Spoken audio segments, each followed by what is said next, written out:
ಅವರೆಲ್ಲ ಕರುಳ ಬಳ್ಳಿಗಳಿಗೆ ಕೊಳ್ಳಿ ಇಟ್ಟಿದ್ರು. ಹಸುಗೂಸು ಜಗತ್ತು ನೋಡುವ ಮುನ್ನವೇ ಜೀವ ತೆಗೆತಿದ್ರು. ತೋಟದ ಮನೆಯಲ್ಲೂ ಪಾಪಿ ಕೃತ್ಯ ಮಾಡ್ತಿದ್ರು. ಕಾರಿನಲ್ಲೂ ದುಷ್ಟ ಕೆಲಸಕ್ಕೆ ಕೈ ಹಾಕ್ತಿದ್ರು. ಕ್ರಿಮಿಗಳ ಅಟ್ಟಹಾಸಕ್ಕೆ ಪೊಲೀಸರು ಲಗಾಮು ಹಾಕಿದ್ದಾರೆ. ಬನ್ನೂರಿಗೆ ಸೇರಿದವರು ರಾಮಕೃಷ್ಣ ಅಂತೇಳಿ ಈತ ಮತ್ತು ಈತನ ಜೊತೆಗಿರೋರ ಇಬ್ಬರನ್ನ ನಾವು ಈಗಾಗಲೇ ಅರೆಸ್ಟ್ ಮಾಡಿದ್ದೀವಿ. ತಾಯಿ ಪ್ರೀತಿ ಅಂತೆಲ್ಲ ಮನೆ ಮುಂದೆ ಸಾಲುಗಳು, ಮಕ್ಕಳಿಗೆ ಇಷ್ಟವಾದ ಛೋಟಾ ಭೀಮ್ ಫೋಟೋ ಬೇರೆ. ಆದ್ರೆ ಇದೇ ಮನೆಯಲ್ಲಿ ಅಮ್ಮನ ಕರುಳ ಬಳ್ಳಿಗೆ ಕೊಳ್ಳಿ ಇಡೋ ಕೆಲ್ಸ ಆಗ್ತಿತ್ತು. ಮಂಡ್ಯದಲ್ಲಿ ಹೆಣ್ಣು ಭ್ರೂಣ ಹತ್ಯೆ ಜಾಲ, 6 ಆರೋಪಿಗಳು ಲಾಕ್. ಕಾರು ಒಂಟಿ ಮನೆಯಲ್ಲೂ ನಡೆಯುತ್ತಿತ್ತು ಸ್ಕ್ಯಾನಿಂಗ್. ಆಲೆಮನೆ ಒಂಟಿ ಮನೆ ಅಂತ ಮಂಡ್ಯ ಜಿಲ್ಲೆಯಲ್ಲಿ ಕೆಲ ತಿಂಗಳುಗಳಿಂದ ಭ್ರೂಣಲಿಂಗ ಪತ್ತೆ, ಹೆಣ್ಣು ಭ್ರೂಣ ಹತ್ಯೆ ದಂಧೆ ನಡೀತಾ ಇತ್ತು. ಈಗ ಕಾರ್ನಲ್ಲೇ ಭ್ರೂಣಲಿಂಗ ಪತ್ತೆ ನಡ್ತಾ ಇದ್ದಂಥದ್ದು ಬೆಳಕಿಗೆ ಬಂದಿದೆ. ಇದೇ ಕರಾಳ ಜಾಲವನ್ನ ಬುಡ ಸಮೇತ ಕಿತ್ತು ಹಾಕೋಕೆ ಮಂಡ್ಯ ಜಿಲ್ಲೆ ಪೊಲೀಸರು 7 ತಂಡಗಳಾಗಿ ಅಖಾಡಕ್ಕಿಳಿದಿದ್ರು.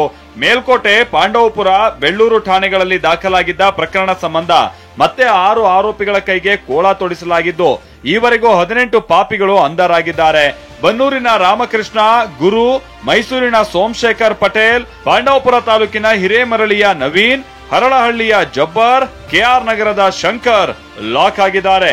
ಬಂಧಿತರಿಂದ ಸ್ಕ್ಯಾನಿಂಗ್ ಮೆಷಿನ್ ಮತ್ತು ಕಾರ್ಗಳನ್ನ ವಶಕ್ಕೆ ಪಡೆಯಲಾಗಿದೆ. ಬನ್ನೂರಿಗೆ ಸೇರಿದವರು ರಾಮಕೃಷ್ಣ ಅಂತೇಳಿ ಈತ ಮತ್ತು ಈತನ ಜೊತೆಗಿರೋರ ಇಬ್ಬರನ್ನ ನಾವು ಈಗಾಗಲೇ ಅರೆಸ್ಟ್ ಮಾಡಿದ್ದೀವಿ. ಇನ್ನೊಬ್ಬನು ಗುರು ಅಂತೇಳಿ, ಒಬ್ಬನು ಸೋಮು ಪಾಟೀಲ್ ಅಂತೇಳಿ. ಈ 3 ಜನ ಸೇರಿಕೊಂಡು ಇವ್ರ ಕಡೆ 2 ಸ್ಕ್ಯಾನಿಂಗ್ ಮಷಿನ್ ಇತ್ತು. ಇವರು ಮೈಸೂರು ಭಾಗದಲ್ಲಿ ಹೆಚ್ಚು ಆಪರೇಟ್ ಮಾಡ್ತಾಯಿದ್ರು. ಬನ್ನೂರದವ್ರು ಇವರು ಭ್ರೂಣ ಪತ್ತೆ ಮಾಡುವುದ್ರ ಜೊತೆಗೆ ಗರ್ಭಪಾತ ಮಾಡಿಸೋಲಿ ಸಹಿತ ತಮ್ಮ ಪಾತ್ರವನ್ನು ನೀಡಿದ್ರಂತ ಹೇಳಿ. ಸೀಳಿದ್ರೆ ಇಬ್ಬರಾಗುವಂತಿರುವ ಈ ಖತರ್ನಾಕ್ ಕಳೆ ಮಂಡ್ಯ ತಾಲೂಕಿನ ಹಾಡ್ಯ ಗ್ರಾಮದ ಆಲೆಮನೆಯಲ್ಲಿ ಹೆಣ್ಣು ಭ್ರೂಣ ಹತ್ಯೆ ಮಾಡ್ತಾ ಇದ್ರು. ಆಸ್ಪತ್ರೆಗೆ ಸೋನೋಗ್ರಫಿ ಟೆಸ್ಟ್ಗೆ ಬರೋರನ್ನೇ ಟಾರ್ಗೆಟ್ ಮಾಡಿ ಡೀಲ್ ಮಾಡ್ಕೊಳ್ತಾ ಇದ್ರು. ಒಂದೊಂದು ಭ್ರೂಣ ಹತ್ಯೆಗೆ 10,000ದಿಂದ 50,000 ರೂಪಾಯಿ ಚಾರ್ಜ್ ಮಾಡ್ತಾ ಇದ್ರಂತೆ. ಈವರೆಗೂ 50ಕ್ಕೂ ಹೆಚ್ಚು ಭ್ರೂಣಗಳನ್ನ ಈ ಪಾಪಿಗಳು ಹತ್ಯೆ ಮಾಡಿದ್ದಾರೆ. ಪೊಲೀಸರ ಕಾರ್ಯಕ್ಕೆ ಶಾಸಕರು ಮೆಚ್ಚುಗೆ ವ್ಯಕ್ತಪಡಿಸಿದ್ದಾರೆ.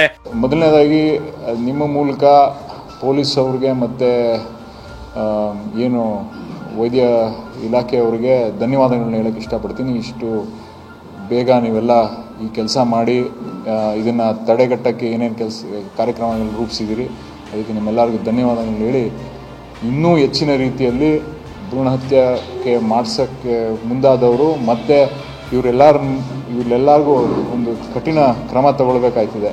ಸಕ್ಕರೆ ನಾಡಿನಲ್ಲಿ ಬೇರು ಬಿಟ್ಟಿರುವ ಕರಾಳ ದಂಧೆಯನ್ನ ಖಾಕಿ ಪಡೆ ಮಟ್ಟ ಹಾಕ್ತಾ ಇದೆ.